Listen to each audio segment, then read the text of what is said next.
And welcome to Packer Extras. You know this guy, his name is Tyler Dunne. His picture's in the paper every once in a while. Of course, we are talking Packers and Ravens. It's going to change for the defense. No Clay Matthews in this game. He's out multiple weeks. This is the player that every quarterback, every offensive coordinator that the Packers face has to worry about. They game plan around this guy, Clay Matthews. It starts there and trickles down with their game plan every week from Clay Matthews all the way down. So Nick Perry, Mike Neal, they're going to have to step in and do what they did out here last weekend against the Lions, and that's get pressure on the quarterback, contain the edge in the run game, and in pass cover as well. I mean, this position is so much more than just flying off the ball and getting after the quarterback, but I think that's a good sign that Perry and Neal had career days. Mike Neal told us in the locker room today that was probably the best game of his life against the Lions, so at least they're heading in the right direction with those two. You would think such a big, tough guy like Clay Matthews would be able to play with a little bit of a thumb, right? You know, I don't know. I'm not of that opinion that he should just throw a club on it and get out there. There's so much that we don't know about this thumb. It's his career. It's his decision. And really, it's not just his decision. As Mike McCarthy said today, it was a medical decision. And he said if it was up to Clay Matthews that he probably would be out there playing this week in Baltimore. So as far as I know, there's a lot of fans out there that are saying, well, Brett Favre played a whole season with a broken thumb. This guy threw a club on it, that guy. You just don't know the logistics and the decision-making process. What they do know is they're going to be out without their second-best player for a long time, and they have to somehow make do. Great point, great point. Let's move on to Mike Neal. He said he's coming off his great game. Mike Neal and Mr. Perry are going to have to step it up this week.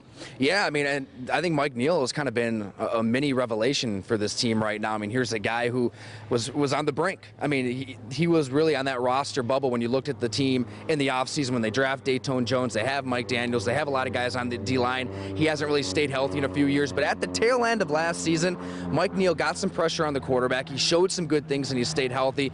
That gave him a little momentum going into this offseason, and lo and behold, here he is at outside linebacker. I asked him in the locker room today, when did you know that this was a good fit for you? And he kind of said, you never know. I'm still working through, and I think that's the intrigue with Mike Neal is you don't know how good he's going to be at that position because everything is still new for the guy. Yeah, he credits Clay Matthews and Aaron Rodgers helping him get that shot at the outside. Now, obviously, Brad Jones, people don't know, Brad Jones not going to play this Sunday. Who's stepping up? Well, you're looking at the player who, along with Brad Jones, moved from outside linebacker to inside, you know, a year and a half ago. That's Jamari Lattimore. I mean, he's a guy from Middle Tennessee State, undrafted kid, made the team a couple years ago. And he was more of an edge rusher in college, and you know, as an outside guy here, showed some good things on special teams, but they move him inside last year. He's been there for a year. They're hoping to get the same thing they got out of Brad Jones with that move. I don't know. I mean, we just haven't seen this guy play defense outside of the preseason. I know he had an interception against Cincinnati a couple years ago. He's a violent player, an aggressive player. You see that on special teams, but he's a big unknown. I guess we're going to find out. Obviously, it's great to see Mason Crosby kicking 5 field goals. Now, what does the Packers need to do to get better come on Sunday so they can finish the drive? You know, when they got Jermichael Finley back, I thought that was really going to help him in the red zone and that he would be that guy that they really missed there at Cincinnati. When he had suffered the concussion and wasn't out there, that's when they really stalled down there and weren't able to punch it in for touchdowns. But that continued here against Detroit. So, I don't know. I mean, you look at the third and short situations, and for whatever reason, it's not working there, whether it's the play calling, whether it's the audibling. There's something amiss. They have the weapons. They have the players. You go back to 2011, 2012, they were consistently punching those in for touchdowns.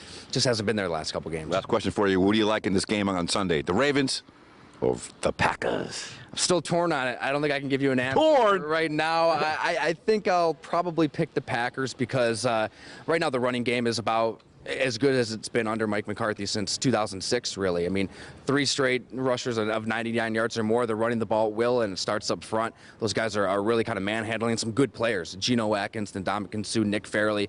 They should be able to do that against Baltimore. And Aaron Rodgers or Joe Flacco, look at the 2 supporting casts here. Joe Flacco has Torrey Smith. Outside of that, it's a lot of no names, a lot of veterans that nobody else wants. Aaron Rodgers has all of his receivers healthy right now, so I think you have to go with Green Bay. Tyler Dunne, I'm Rod Burks for Packers Extra on a very nice sunny day at Lambeau Field. I don't know if we're going to have too many more left out here. We're done. We're out.